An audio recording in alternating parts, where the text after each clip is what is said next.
नमस्कार, मैं हूं आपके साथ मयंक। देखिए, आज 19 मार्च है और जंग का 20वां दिन। और हकीकत यह है कि अब ईरान गुस्से में है और बहुत ज़्यादा गुस्से में है। और उसका नतीजा क्या है आपने देखा ही होगा। कतर जल रहा है, रियाद जल रहा है, इजराइल जल रहा है, यूएई जल रहा है। तस्वीरें आप देख ही रहे होंगे, पिछले 24 घंटे की जो तस्वीरें आई हैं इनके बारे में मैं बात करूंगा। लेकिन उसके पहले एक बड़ी और अहम खबर जो अमेरिका से आई है, जो बड़ी ही गौर करने वाली खबर है। देखिए, अब से कुछ देर पहले, कुछ घंटों पहले वॉशिंगटन में एक अमेरिका के मिलिट्री बेस के ऊपर, आर्मी बेस के ऊपर कुछ अनआइडेंटिफाइड ड्रोन देखे गए। क्या ये ईरान के ड्रोन थे? अगर हम सीधा सवाल पूछें, जिसको लेकर पूरे अमेरिका में इस समय जो है वो परेशानी की लहर छाई हुई है और हर शख्स ये जानना चाहता है कि क्या ये वॉशिंगटन के अंदर ईरान के ड्रोन पहुंच चुके हैं। देखिए, पहले आप पूरी खबर समझिए जो वॉशिंगटन पोस्ट ने छाप रखी है। पूरे अमेरिका के मीडिया में एक खबर है, US official spotted unidentified drones over a Washington army base where secretary of state Marco Rubio and defence secretary Pete Hegseth was present. America के इस आर्मी बेस में, वॉशिंगटन आर्मी बेस में विदेश मंत्री मार्को रूबियो और America के रक्षा मंत्री पीट हेग्सेथ मौजूद थे। इसी दौरान अचानक इस आर्मी बेस के ऊपर कुछ ड्रोन्स दिखाई देते हैं।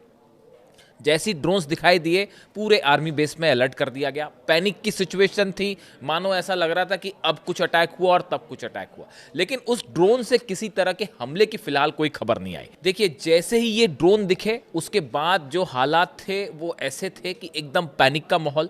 सबसे पहले पीट हेग्सेथ और मार्को रूबियो को उस आर्मी बेस से अलग ले जाया गया, दूसरी जगह शिफ्ट किया गया। यानी हकीकत यह है कि आर्मी बेस, वॉशिंगटन में आर्मी बेस की आप बात कर रहे हैं, उसमें अमेरिका के विदेश मंत्री और रक्षा मंत्री की सुरक्षा को लेकर अमेरिका परेशान है कि कहीं ये ड्रोन आ गया और ये ईरान का ड्रोन निकला और कहीं गिर पड़ा तो क्या होगा। यानी आर्मी बेस से इन दोनों मंत्रियों को फौरन जो है वो शिफ्ट किया गया। हालांकि देखिए, पेंटागन के जो प्रवक्ता हैं शॉन पार्नेल, उनकी तरफ से उन्होंने कहा कि मैं इस बारे में कोई ज़्यादा जानकारी नहीं दे सकता क्योंकि ये सुरक्षा से जुड़ा मैटर है।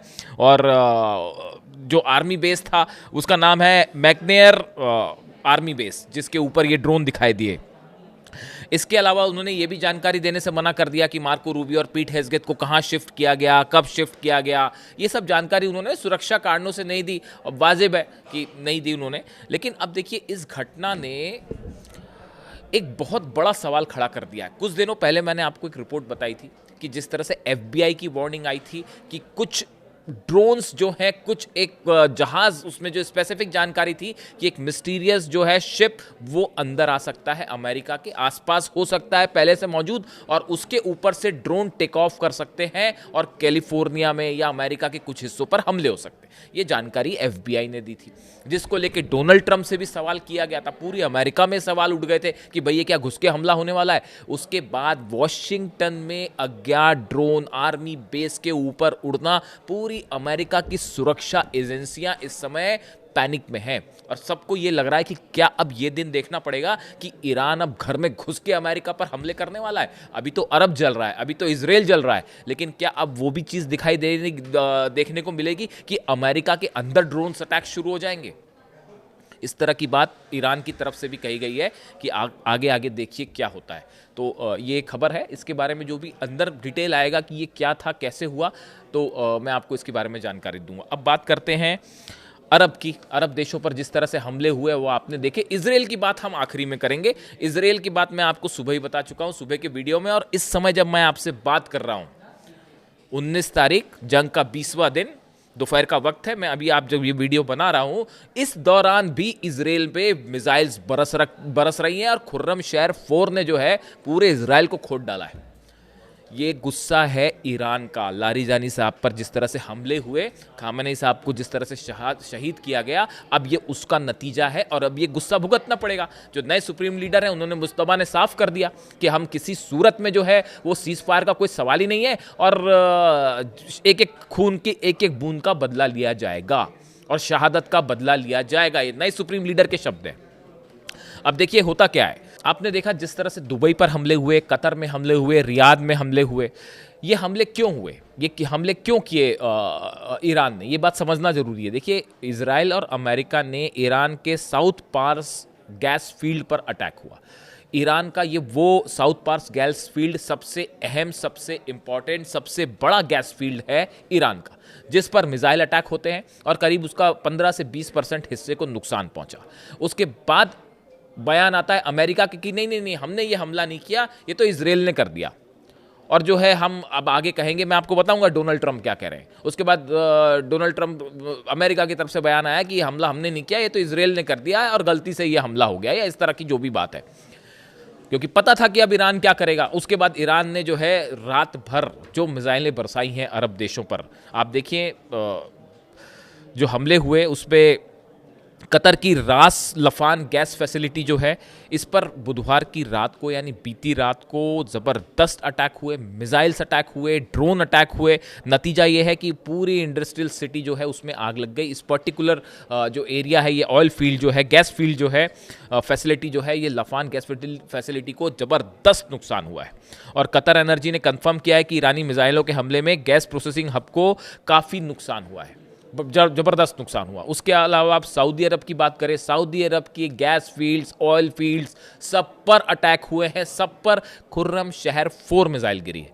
अभी तक आपने देखा कि अरब देशों पर ड्रोन से अटैक हो रहे थे, बाय एंड लार्ज बड़ी संख्या में ड्रोन से अटैक हो रहे थे, और या फिर जो मिसाइल्स थी उसमें खुर्रम शहर 4 मिसाइल्स इक्का दुक्का जगह से शामिल थी। जो अमेरिकन बेसिस थे उस पर खुर्रम शहर 4 मिसाइल गिर रही थी। लेकिन अब हालात ये हैं कि ऑयल फैसिलिटीज़ पर, सऊदी की ऑयल फैसिलिटी के ऊपर खुर्रम शहर 4 मिसाइल गिरी है।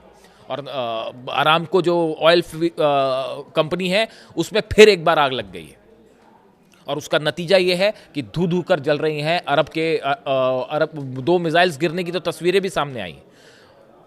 जितनी ऑयल फैसिलिटीज़ हैं, गैस फैसिलिटीज़ हैं, चाहे वो अरब में हो, चाहे कतर में हो, चाहे यूएई में हो। यूएई में कल ही हमले हो गए थे, फुजरान पोर्ट जो है उस पर हमले हुए, ऑयल रखने के जो ठिकाने थे उस पर हमले हुए हैं, गैस फील्ड्स हैं उनको निशाना बनाया जा रहा है। यानी 3 बड़ी जगहों पर, कतर में, यूएई में और सऊदी में बड़े हमले शुरू हो गए हैं। और मैंने आपको देखिए पिछले वीडियो में ये बताया था कि अब तेल में आग लगेगी। जब ये हमला हुआ था ईरान की साउथ पार्स गैस फील्ड पर, जब हमला हुआ था तभी मैंने आपको बता दिया था कि अब ये तेल की जंग हो जाएगी। और अब ये एक ऐसा तेल का खेल अब शुरू हो चुका है जो अब ये कहाँ जाके रुकेगा कोई नहीं, इसके बारे में अनुमान लगाना भी बेहद मुश्किल है। देखिए, सऊदी अरब के विदेश मंत्री प्रिंस फैसल बिन फरहान ने ईरान को चेतावनी देते हुए कहा है कि उनके देश और खाड़ी के जो अन्य देश हैं वो सब मिलकर ईरान को जवाब दे सकते हैं और वो अब इन हमलों को बर्दाश्त नहीं करेंगे, और इसलिए तेहरान अपनी सैन्य रणनीति पर दोबारा विचार करे। ऐसा बयान जो है वो सऊदी के विदेश मंत्री की तरफ से आया है, और उन्होंने कहा है कि हमारे पास अपने पार्टनरों के साथ मिलकर जो है हम ईरान को अब जवाब दे सकते हैं और ईरान को अपनी रणनीति पर विचार करना चाहिए। यानी अभी भी हमला किया नहीं है, इतने हमले होने के बाद भी अभी तक हमले की हिम्मत नहीं जुटा पाए हैं। लेकिन ठीक है, हमला कह रहे हैं कि आगे मिलके हमला हो जाएगा। देखिए, असल में हुआ क्या, कल मैंने आपको जो वीडियो बनाया था उसमें बताया था मैंने कि सऊदी में एक बड़ी बैठक होने वाली है। ये बैठक चल रही थी, 12 देशों के प्रतिनिधि शामिल थे और वो ये चर्चा कर रहे थे सऊदी में कि अब आगे क्या किया जाए ईरान को लेकर और कैसे क्या किया जाए, ये चर्चा चल रही थी। ये चर्चा के बीच में, मीटिंग के बीच में खुर्रम शहर 4 मिसाइल गिरती है सऊदी अरब में। उसके बीच में मिसाइल्स गिरनी शुरू हो गई यूएई में, उसके बीच पर मिसाइल गिरनी शुरू हो गई कतर में, और जो सबसे बड़ी जो ऑयल और गैस फैसिलिटी है उसको उड़ा दिया गया। यानी आप देखिए, ईरान की तरफ से कल ही ईरान ने बात कही थी, ईरान की सेना की तरफ से बयान आया था कि अगले चंद घंटे बेहद भारी होने वाले हैं इजराइल के लिए भी और सऊदी के लिए भी। देखिए, इस तरह से लगातार खबरें आ रही हैं। यूएई पे हमले का कारण मैंने आपको बताया, खार्ग आइलैंड पर जो हमले हुए उस पर बताया गया कि टेक ऑफ सऊदी से हुआ था, टेक ऑफ यूएई से हुआ था, B-2 बॉम्बर्स यूएई से उड़े थे, तो अब यूएई पे हमले हो रहे हैं। अब सऊदी को लेकर जहां तक बात है कि सऊदी के बेसिस जो है, और इस तरह की भी लगातार खबर है कि सऊदी अमेरिका के साथ ज्वाइन कर सकता है या सऊदी मदद कर रहा है अमेरिका की, इस तरह की जो खबरें हैं उसको लेकर ईरान सख्त नाराज़गी ईरान ने जाहिर की थी और ये कहा था कि मिलिट्री बेसिस जो हैं वो आपके यहाँ सुरक्षित नहीं है, आप दूर हो जाइए इनसे और मदद बंद कर दीजिए। लेकिन ऐसा नहीं हुआ। नतीजा है कि सऊदी पर भी हमले हो रहे हैं। कतर का भी यही स्थिति आप देख सकते हैं। अल उदैद बेस पर बड़ी तबाही मची है। अमेरिका का वो बेस जहां पर लगातार बॉम्बर्स उतर रहे थे और जहां पे F-35 जेट्स उतर रहे थे, अब उसका हाल देखिए आप। रडार सिस्टम पूरी तरह से तबाह है। और अब तो कतर की, अब ये मामला सिर्फ मिलिट्री बेसिस पर हमले का नहीं रहा है, अब ये ऑयल और गैस फैसिलिटी पर हमले हैं। और अब मिडिल ईस्ट एक बार नई, इस जंग में नई एंट्री, एक नए दौर में ये जंग प्रवेश कर चुकी है, जिसमें अब खतरे में कोई भी सुरक्षित नहीं है। ईरान की तरफ से एक बार फिर जानकारी दी गई है। ईरान की तरफ से कहा गया है कि हम आपको एक बार फिर चेतावनी देते हैं, आपने इस्लामिक गणराज्य यानी ईरान के ऊर्जा के ढांचे पर हमला करके बड़ी गलती की है। अगर इसे दोहराया गया तो आपके और आपके सहयोगियों के ऊर्जा ढांचे पर हमले तब तक नहीं रुकेंगे जब तक ये पूरी तरह से तबाह नहीं कर दिए जाते। ईरान ने कहा है कि अगर दोबारा हमारे किसी भी गैस फील्ड पर, ऑयल फैसिलिटी पर हमला हुआ तो जितने अरब देश हैं इनके पूरे ऑयल फैसिलिटीज पर तब तक मिसाइल मारी जाएंगी जब तक ये जल ना जाए। अब देखिए इसके बाद जो हाहाकार मचा है अमेरिका में और अरब देशों में, किसी को समझ नहीं आ रहा कि क्या किया जाए। और अब उसके बाद डोनाल्ड ट्रंप का बयान बेहद अहम बयान है। अब देखिए डोनाल्ड ट्रंप क्या कह रहे हैं। मध्य पूर्व में हुई घटनाओं को लेकर गुस्से में इजराइल ने ईरान के साउथ पार्स गैस फील्ड ठिकाने पर हमला किया। पूरे क्षेत्र का एक छोटा सा हिस्सा ही प्रभावित हुआ है। अमेरिका को इस हमले की कोई जानकारी नहीं थी और कतर को भी इससे कोई लेना देना नहीं था, ना उसे इस हमले की कोई जानकारी थी।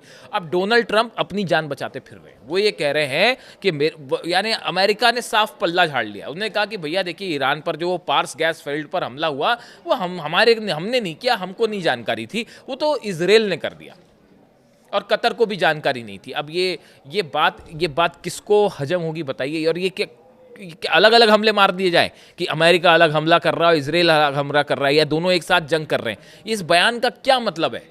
इस बयान को मतलब मेरी तो समझ के बाहर है। अब आप इसको जो समझते हैं समझिए। दुर्भाग्य से ईरान को तथ्यों की, डोनाल्ड ट्रंप कह रहे हैं, दुर्भाग्य से ईरान को तथ्यों की जानकारी नहीं थी और उसने बिना उचित कारण के कतर के LNG गैस ठिकाने पर हमला कर दिया।